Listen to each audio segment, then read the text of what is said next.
Hello everyone, today we will uh, fight against the utmost character of our world around us, as we do in every video on this channel.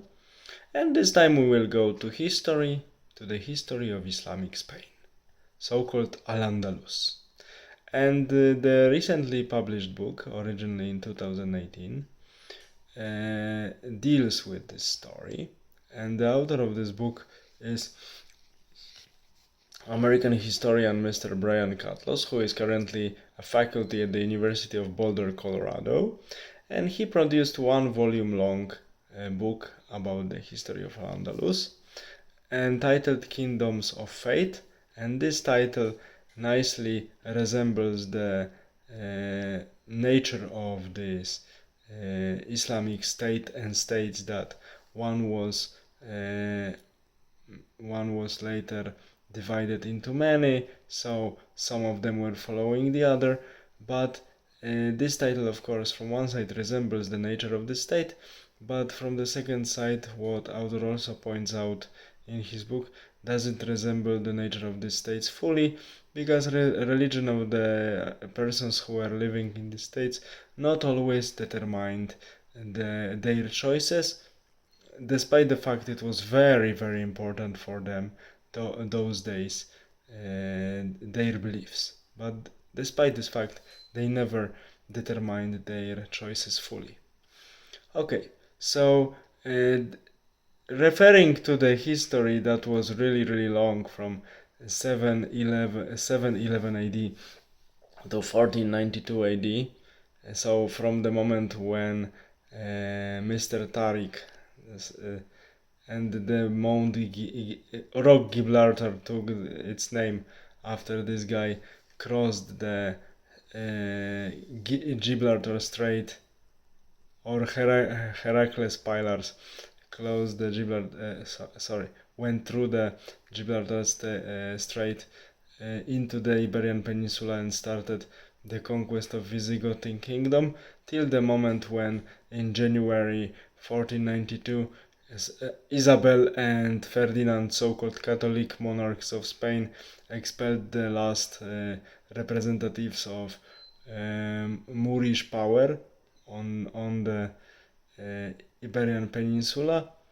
This is actually almost 8 centuries, so presenting such spam of events within one book, it's an achievement, so Mr. Catlos did it. Of course, he had to treat some topics in more laconic way, so unfortunately my favorite periods of the division of Islamic state on the Iberian Peninsula into taifas, so smaller political organisms, were treated really superficially, described superficially, and the last period of the Muslim presence in the Iberian Peninsula, so Emirate of Cordoba, under the Nasrid dynasty, so the state that lasted from 1237 AD to 1492 AD. This period was also covered quite superficially, but author put a lot of effort to present the story of the Nasrid Emirate as accurate as possible, and to present the events one after another that were happening subsequently in the way that reader is able to understand what was really happening during this last 2 centuries of Muslim states' presence on the Iberian Peninsula. So this, I have to admit, Mr. Catlos did well. I do not agree with Mr. Catlos that Almoravid rule didn't hamper the cultural and scientific development of the Andalusian society. Unfortunately, this was not the case. The Almoravid rule, so the rule of really hardcore religious men, Berbers from the desert of Maghreb, who took over the rule of Al-Andalus in 1085, around 1095-1096 AD. This taking over of power by these very militant but very also strict and cruel man, hampered the development of literature, science and culture of Al-Andalus, not like Mr. Catlos stated that it didn't happen. Unfortunately, it happened.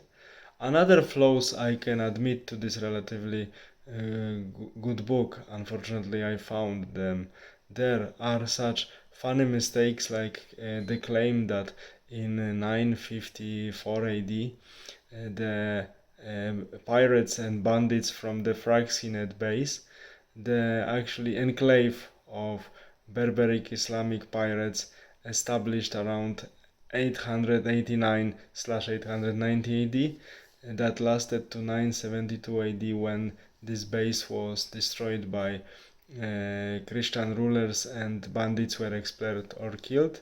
This was an anchoring point for Berberic piracy in the southern Europe. Of course, they were reaching the lands of modern Switzerland, and they reached about 940 AD the Abbey of St. Gaul, but they didn't sack it, they didn't rob it, they only killed several monks who were just participating in the procession, but local inhabitants later took care of these robbers and they didn't do much harm to the abbey. I think that Mr. Catlos confused the abbeys because around 940 AD these pirates and bandits from Fraxinate base robbed a very famous those days abbey called Saint Maurice Agné that was located not so far from Saint Gaul Abbey. So I think Mr. Catlos simply confused these two events that shouldn't have happened in such historical work. So I would recommend to him to read old books by Mark Bloch to correct his mistakes. Sometimes he treats historical events that are very well accepted in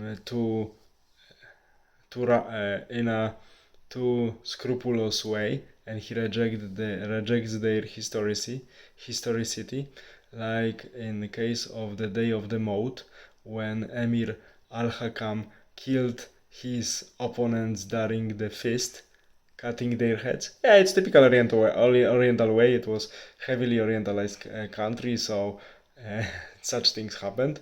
In my opinion, and just denying historicity of such day like Day of the Moat is a little bit too much from the side of the historian.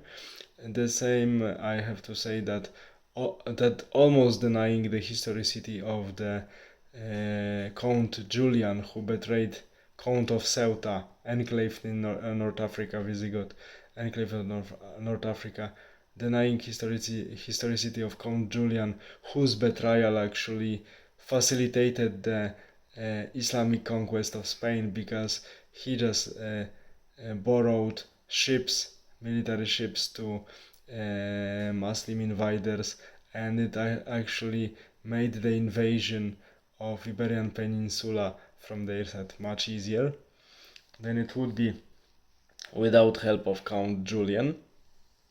But okay. So here I'm just referring to the errors or simply flaws of this book, and somehow coming back to these famous monasteries or abbeys that were robbed by the bandits of Fraxinate or Magyars, I have to say that it's quite strange because during this period when Mr. Catlos mistakenly wrote that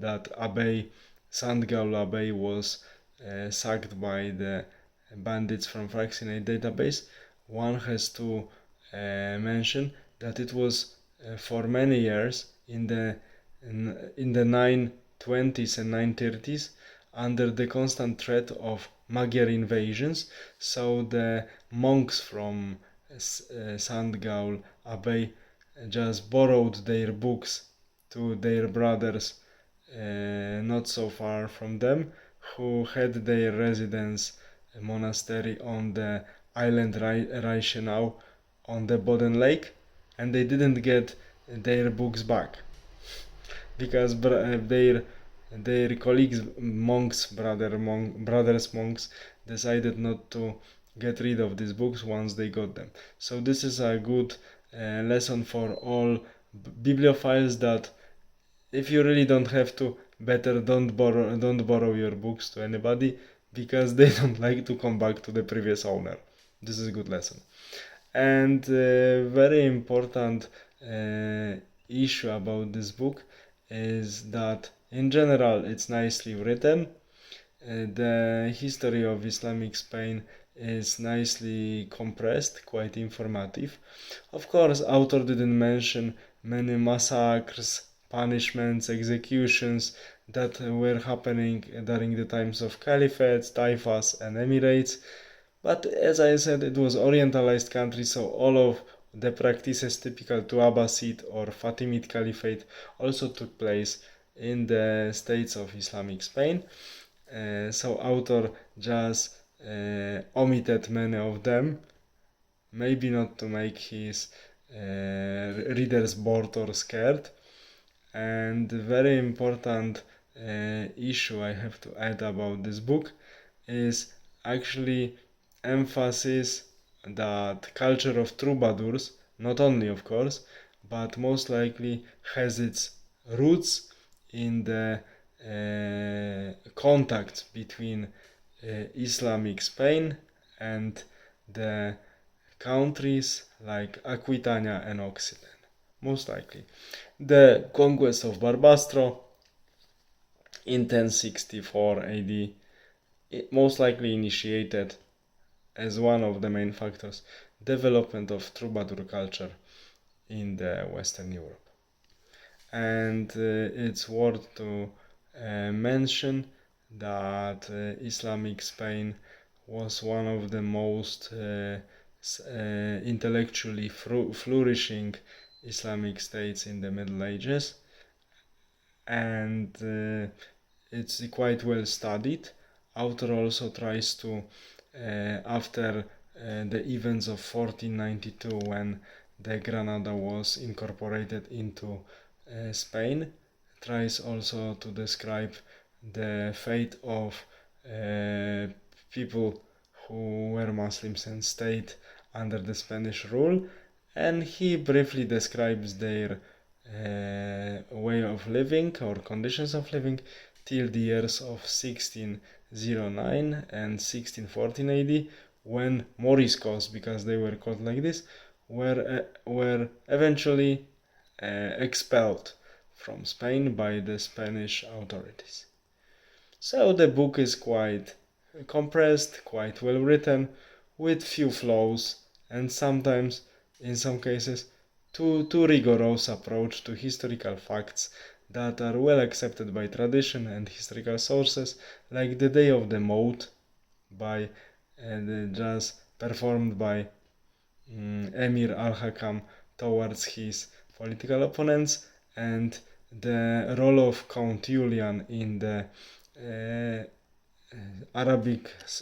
Islamic conquest by the Kingdom of Visigoths. But in general, book is not so bad for people interested in the beautiful history of Islamic Spain like me. This is a nice piece of intellectual cake. All the best, have a nice evening. Kingdoms of Fate by Brian Catlos. It's worth reading book, but please remember about these several flaws I mentioned in my video while reading this book. Bye.